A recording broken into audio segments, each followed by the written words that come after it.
makes sense that we transition from dead bodies to Nanny Bubby, our cooking confidence coach. Nanny Bubby is back in studio thanks to Chapman Automotive. Thank you, Kendall. That's the lead-in we wanted, right? You go. That's the one you wanted.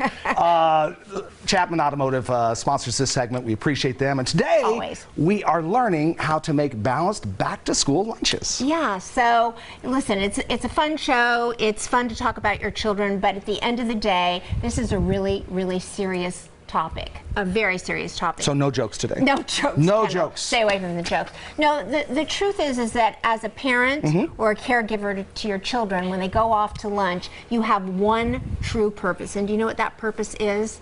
Is to help them get through the afternoon, right? And if they happen to have math or science in the afternoon, and you've given them what I call lovingly gas station food, which are bags of chips and cupcakes and things that are not nutritionally dense, you are keeping them from learning. Yeah. So what you give them really helps them learn. It's brain power. It really is. And I just want to say, if you don't believe that your gut and your brain are connected, here's two examples of that. Number one, you drink alcohol, what happens to your brain? Immediate, right?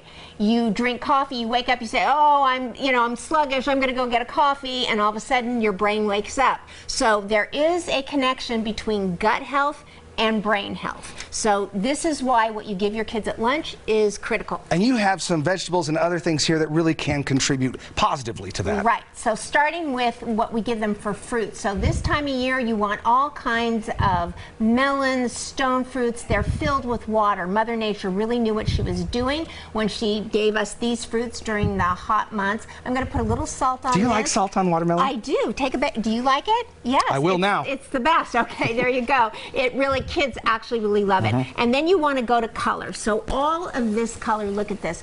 Grapes. These sweet little tiny bell peppers are not spicy. They are absolutely wonderful and sweet and beautiful. And then as we turn to the winter, of course, then citrus comes. Mother Nature knew what she was doing.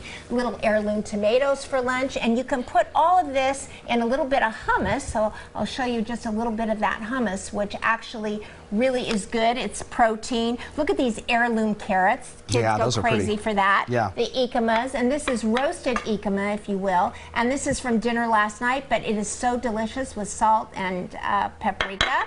And then cheese sticks are great. And let's go into fermented foods, because this is the true gut health.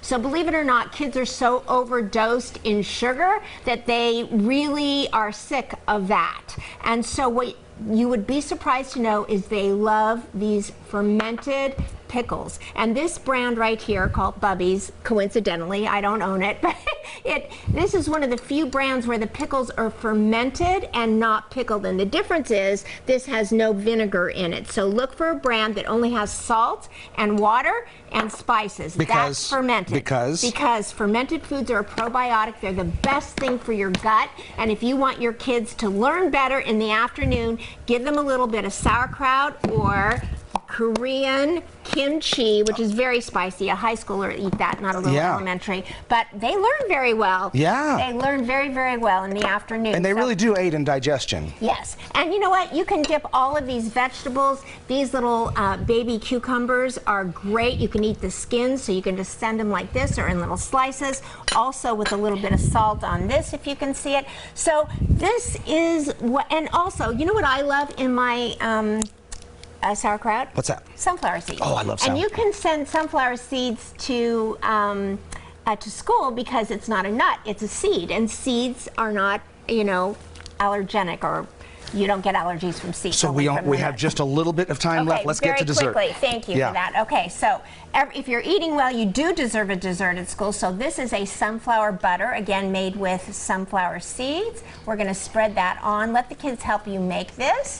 Then we're going to put some raspberries right on there. Then we're going to smash them down like that. Let the kids help you. That. Yeah. And then what you're going to do is douse this, if you will, with this melted chocolate.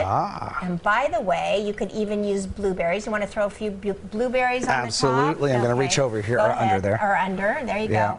And then you throw this into the refrigerator. And then the next day you just put it in a Ziploc bag and send it off to school because the chocolate melted.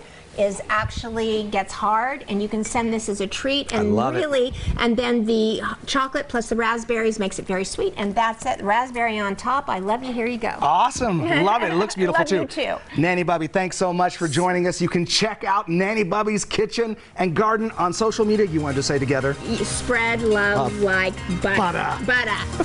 Go to nannybubby.com. We also want to thank Chapman Automotive for sponsoring this segment. More Las Vegas now after this break.